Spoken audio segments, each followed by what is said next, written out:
Hello, my name's Sam. I'm going to be going over the general systems theory, which is the theory I've chosen to apply to my real world communication event. So, what a general systems theory is it's just examining systems, which is just similar to a group. It's these individual parts that you put together and they end up being something more than just the sum of themselves. So, a good example of this is maybe a sports team. It's more than just the players and the coaches. There's some sort of synergy happening that makes it more than a sum of its individual parts. So that's the key thing about the general systems theory. Some qualities in the general systems theory are wholeness, which is just saying that it's a whole thing and not just individual things together. Interdependence, which is that the different parts of the system are dependent on each other and affect each other. Now, the key quality is going to be environment and hierarchy. So a system is interacting with its environment all the time and it's enclosed by other systems as well. So basically, like a house is a system and it's enclosed by a city, which is a system. And the city is enclosed by a country, which is enclosed by the earth, enclosed by the universe, and so on.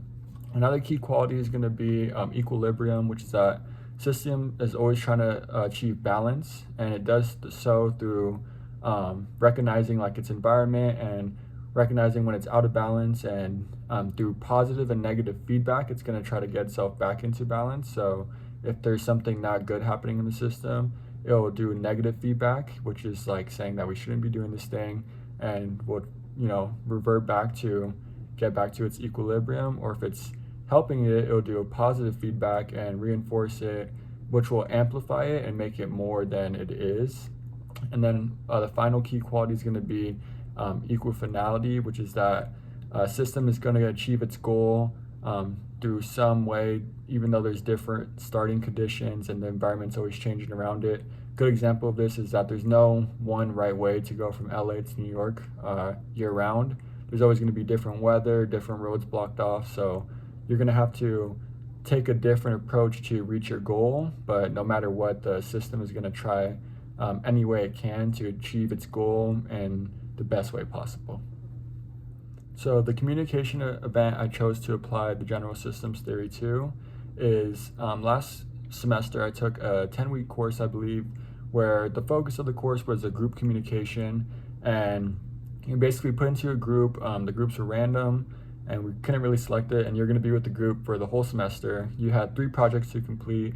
Everyone's individual grade was going to be whatever the group received for the grades on the projects. So we were basically treated as a whole right away.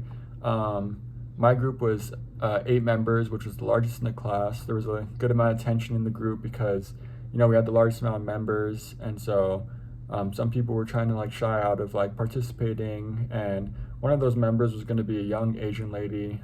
She didn't speak any English at all, so we had to really communicate with her through Google Translate.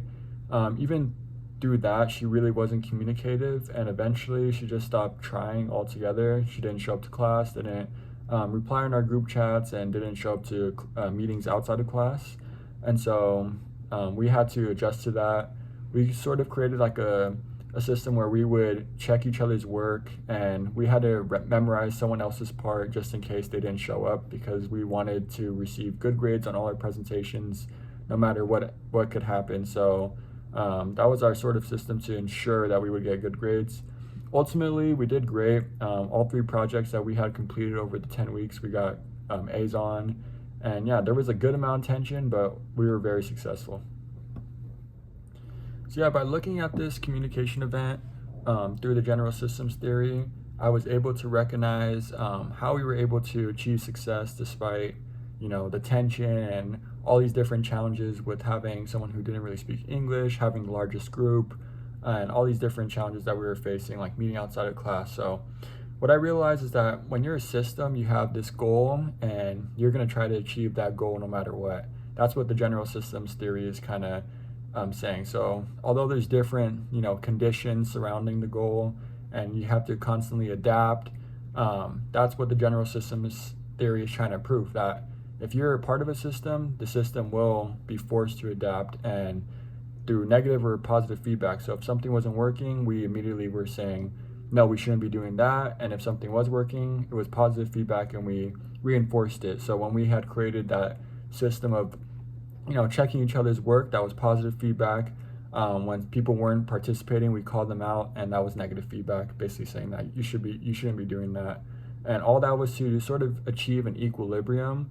So we were trying to make sure that we were on pace to, do great for the project, and we wanted to maintain our balance. We didn't want to fall behind, and we really didn't rush to get ahead because we didn't want to do too much work. We had other classes as well. So yeah, there was always that equilibrium. There was constant interactions with our environment. Differing schedules. The classroom that we were in played a huge impact. So the students in the classroom are a system, and the school itself is a system. So we were enclosed, which is just highlighting the hierarchy of the general systems theory. And yeah, there was definitely interdependence, which is we depended on each other. You couldn't do the next part after the intro if no one did the intro. We needed visuals for our presentations, and so we couldn't complete that without someone who was working on that. And yeah, there was obviously interdependence. And yeah, I realized that we were using a lot of these key concepts in the systems theory subconsciously without even recognizing it, and we were part of a system and treated as a whole, and we ultimately acted as a system, which is why we were able to achieve success, I believe. Ultimately, what I learned from this analysis is that when you're part of a system, you're going to be able to do things that maybe you didn't think were possible or seem, really challenging, and you don't think it's going to be able to happen. But a system works in a way that makes, things possible, and you're more than just the members of the group. You're more than the sum of your individual parts. It's the synergy happening that kind of makes more available to happen. So I think it's really crucial to be aware of this and not be scared of some of the concepts like feedback. When you're in a group, you're going to want to use positive feedback to reinforce certain things if it's working, and then negative feedback to quickly solve things that aren't working and make sure you're balanced. And so that's what really helped me apply to my brain moving forward. I think I'm going to use that a lot. And also really understanding that you're enclosed by other systems and your environment, and you're going to be constantly interacting with these other things as well. And so these things change just as your system does, and it's just important to be able to recognize that and able to adapt to it, and you'll be just fine. So overall, if I was to give some sort of insight to other students who may not know about the general systems theory but want to apply it to their life moving forward, is that just to be aware that when you're in a group or a system in some sort of way, to recognize that you have a goal. Maybe it's important to recognize what that goal is, and that you're going to do whatever it takes to get there, and you kind of have to work together. There's interdependence. You have to move together. It's not just you doing one thing, because that wouldn't show really balance. You have to work all together, and you're able to achieve more than you probably originally could by yourself.